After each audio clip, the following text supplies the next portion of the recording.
Bonjour. L'esclavage est aboli, mais ne reste-t-il pas des traces de ce passé terrible dans nos mémoires, comme il reste des statues dans nos parcs et sur nos places, de ces héros qui ont vécu au cœur de ce système?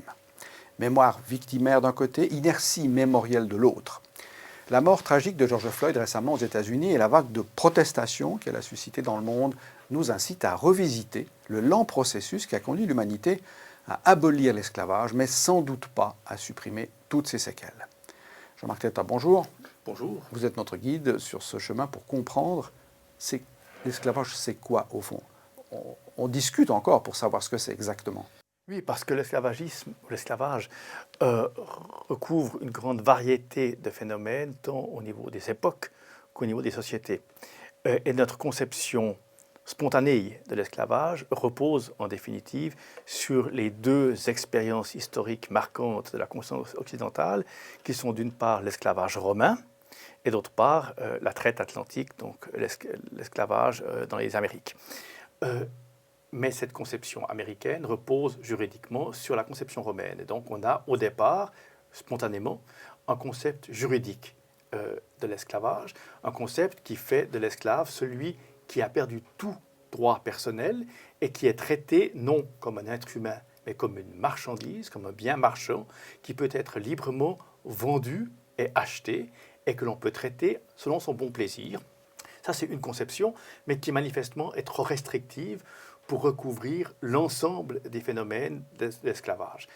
Il y a une autre conception qu'on pourrait dire aux antipodes de celle-ci, qui est une conception plus économique et même par certains côtés moral, et qui définit l'esclavage comme le fait de disposer des corps humains comme d'un capital et de recourir à la violence pour leur exploitation. Mais on voit qu'une telle définition, elle, est trop large, parce qu'elle recouvre des masses de phénomènes qui ne ressortissent pas à l'esclavagisme. Pensons aux différentes formes de servage que l'on connaît au Moyen-Âge et qui ne sont pas de l'esclavage. Il y a un troisième concept qui me paraît plus pertinent, qui est un concept qu'on pourrait dire anthropologique, et qui définit l'esclavage comme une forme d'exclusion du corps social, qui prive celui qui est exclu de tous ses ancrages, qu'ils soient familiaux, langagiers, culturels ou sociaux, et qui équivaut à une forme de mort sociale. Et c'est ce type d'esclavage, me semble-t-il, de définition de l'esclavage, me semble-t-il, qui est le plus opératoire, parce qu'il permet d'une part de recouvrir une variété de phénomènes historiques et sociologiques, et d'autre part d'éviter de mettre toutes les formes de servitude sous le nom de l'esclavage. Mais ça veut dire que l'esclavage n'est pas lié à une civilisation, même si on le perçoit à partir de nos propres racines, de nos propres conceptions. Au fond, l'humanité a longtemps, si ce n'est toujours, quelles que soient les civilisations, mis en place des pratiques de cet ordre. Alors, toujours, c'est difficile à dire, Oui. pour des questions de source, mais pour des questions systématiques aussi.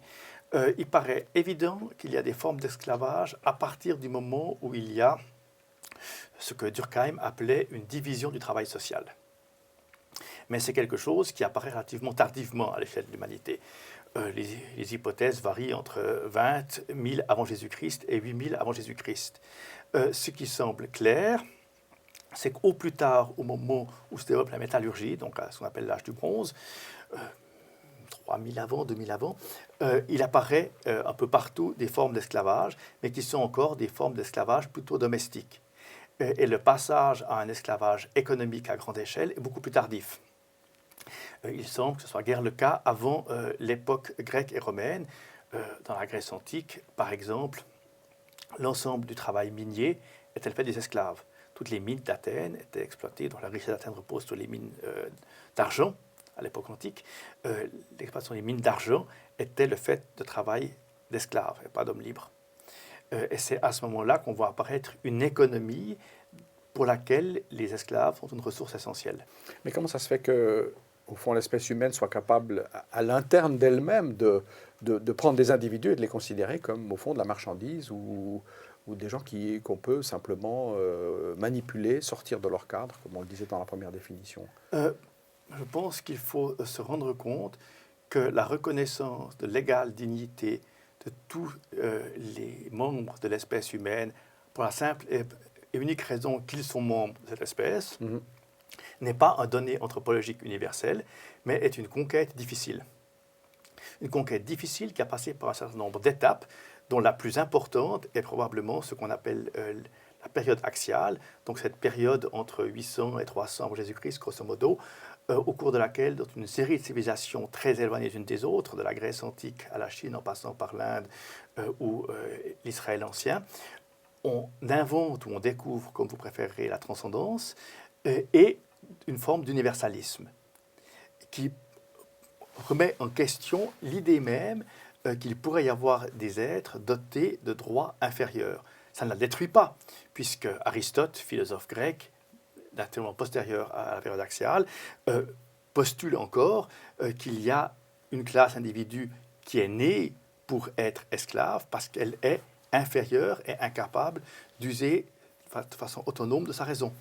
Donc il y a une inégalité foncière entre les êtres humains, d'après Aristote, qui justifierait l'esclavage. Une thèse qui sera évidemment récusée par la suite. Mais c'est une thèse qui a été défendue de façon tout à fait sérieuse par un philosophe. On a de la peine à le croire aujourd'hui, parce qu'on est évidemment tellement déplacé par rapport à la mentalité de l'époque. À part la période axiale, qu'est-ce qui a contribué à déboulonner petit à petit ce système? Alors, il y a une série d'éléments qui sont intervenus. D'abord, le développement d'un système juridique formel. C'est la grande invention des Romains. S'il y a une chose que nous devons aux Romains, c'est le droit formalisé. Et dès l'instant où l'on formalise le droit, on voit apparaître des remises en cause du principe de l'esclavage.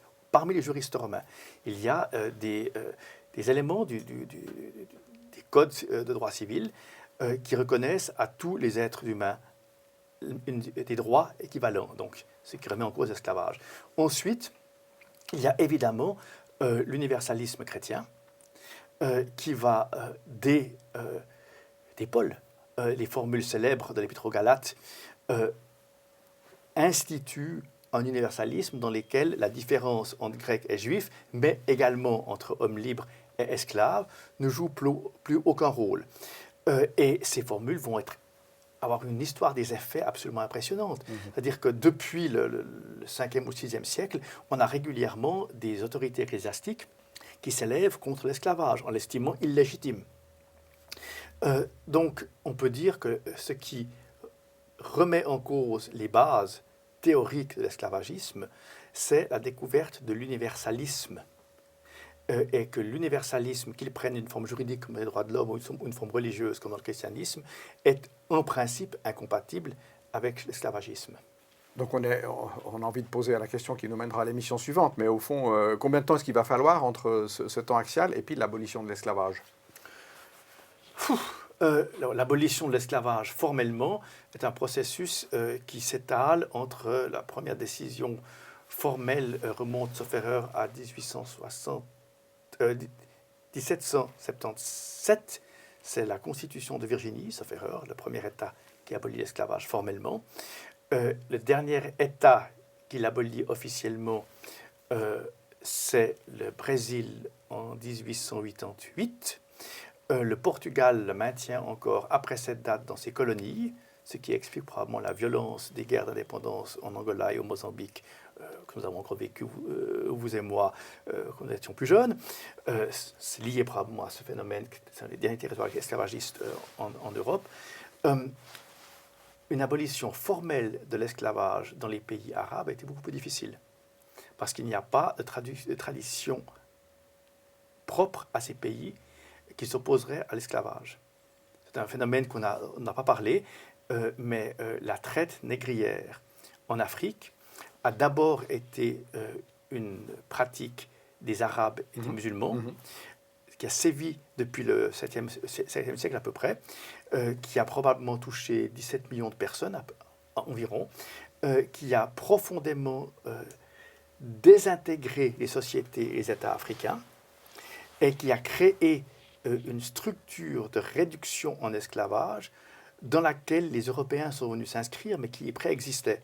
Parce que là, encore un point important, il faut toujours distinguer trois niveaux ou trois phénomènes dans l'esclavagisme. Il y a la réduction en esclavage, le fait de capturer des individus Physiquement. pour les rendre esclaves. Il y a le commerce des esclaves, ce qu'on appelle la traite, mais qui présuppose qu'on ait d'abord réduit les êtres humains en esclavage. Et puis il y a la possession et l'exploitation des esclaves, qui est l'esclavagisme proprement dit, l'esclavage. Mais il faut ces trois éléments.